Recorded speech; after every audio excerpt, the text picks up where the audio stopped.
दिमागी नक्सल, दिमागी नक्सल, दिमागी नक्सल। भाई साहब, जब से प्रधानमंत्री जी ने इस शब्द का प्रयोग किया है लाल किले से, तब से विपक्ष के कुछ लोग तो अपने आप को प्रूव करने में लग गए हैं कि हाँ जी, हम हैं दिमागी नक्सल।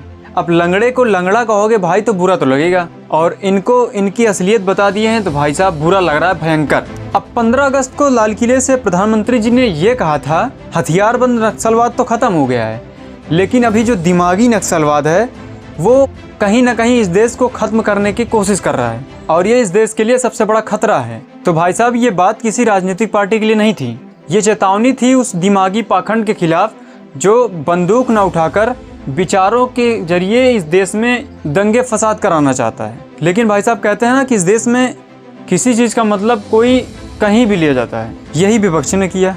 विपक्ष ने इस छोटी सी बात को पकड़ लिया।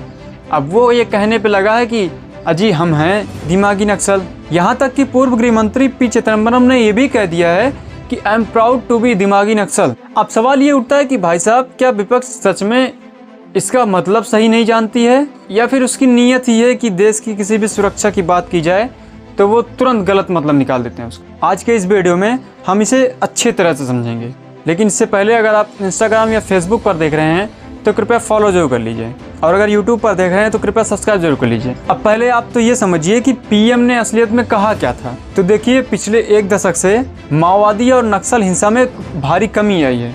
यहाँ तक कि अमित शाह जी ने यह भी कह दिया है कि नक्सलिज्म पूरी तरह से ख़त्म हो चुका है। अब जैसे दांतेवाड़ा और दस्तर जैसे एरिया में जहाँ पर नक्सलिज्म पीक लेवल पर था, वहाँ पर एकदम बिल्कुल साफ़ हो चुका है। वहाँ स्कूल्स बन रहे हैं, वहाँ टावर लग रहे हैं, वहाँ बच्चे पढ़ने जा रहे हैं। अभी अभी वीडियोज़ वायरल हुए थे जिसमें वहाँ की जो लड़कियाँ थी जो पहले AK-47 लेकर चलती थी, अब वो मॉडलिंग कर रही हैं। लेकिन पीएम ने जिस खतरे के लिए आगाह किया था वो था आइडियोलॉजिकल नक्सलिज्म, यानी दिमागी नक्सलवाद। अब सही कहें तो ये वो लोग हैं जो जंगल में जाके बंदूक नहीं उठाते हैं, ये देश में ही रहते हैं, किसी राजनीतिक पार्टियों में ही रहते हैं, कहीं बड़े स्थान पर ही रहते हैं, और एक दूसरे का ब्रेन वॉश करते रहते हैं, एक दूसरे को भड़काने की कोशिश करते रहते हैं सरकार के खिलाफ या देश के खिलाफ। वो होते हैं दिमागी नक्सल। अब ये बयान किसी छात्र के लिए या किसी आंदोलनकर्ता के लिए नहीं था, ये बयान उसी के लिए था जो संविधान, सरकार, देश के खिलाफ लोगों को भड़काने की कोशिश करते हैं। लेकिन जैसे ये बयान डिलीवर हुआ,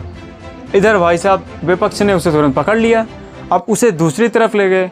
अब उनका कहना है कि ये भाई साहब जो छात्र ने आंदोलन किया था, प्रधानमंत्री जी उनको कह रहे हैं कि दिमागी नक्सल हैं। प्रधानमंत्री जी तो अब आंदोलनकर्ता को दिमागी नक्सल कहने लगे हैं। और इसमें सबसे आगे आए पी चिदम्बरम जी।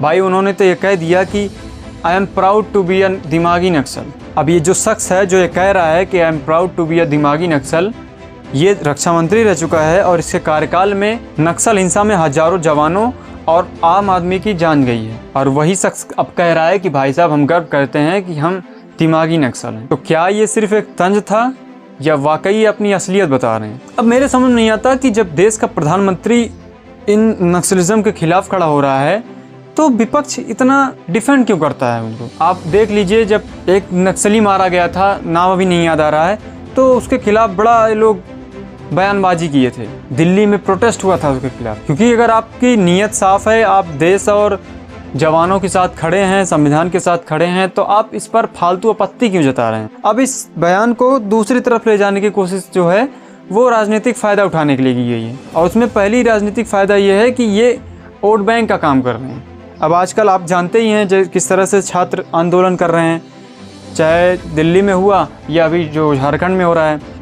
तो ये छात्रों के दिमाग में ये डालना चाह रहे हैं कि जी देख लो आपको पीएम क्या कह रहे हैं, जबकि पीएम उनको कुछ कह ही नहीं रहे हैं। पीएम तो उनको कह रहे हैं जो देश को तोड़ने का काम करते हैं। अब छात्र तो देश को तोड़ नहीं सकते, छात्र तो ऐसा काम करेंगे नहीं। ये एक नैरेटिव सेट कर रहे हैं कि वो बच्चे समझें कि हाँ ये पीएम जो है वो हमारे ही खिलाफ कुछ बोल रहे हैं। लेकिन अब आपको समझना पड़ेगा कि दिमागी नक्सल है क्या, और अगर आप संविधान के खिलाफ हैं तो वाकई आप दिमागी नक्सलवादी हैं। आप अगर जवानों के खिलाफ हैं तो आप दिमागी नक्सलवादी हैं। आप अगर उन नक्सलिज्म के साथ हैं तो आप दिमागी नक्सलवादी हैं। आप अगर कश्मीर के खिलाफ हैं तो आप दिमागी नक्सलवादी हैं। आप अगर पाकिस्तान के साथ हैं तो आप दिमागी नक्सलवादी हैं। आप अगर किसी राजनीतिक पार्टी के खिलाफ हैं तो आप दिमागी नक्सलवादी नहीं हैं। तो ये वहम हटा दीजिए जो ये विपक्ष वाले कर रहे हैं, वो अपने अंदर न लाइए। दिमागी नक्सलिज्म का मतलब है कि वो व्यक्ति जो विचारधारा के थ्रू दूसरे को भड़काने की कोशिश कर रहा है, जो ब्रेन वॉश कर रहा है, वो है दिमागी नक्सलवाद। बाकी आप इस वीडियो को जितना हो सके शेयर करिए ताकि लोगों को भी समझ आए।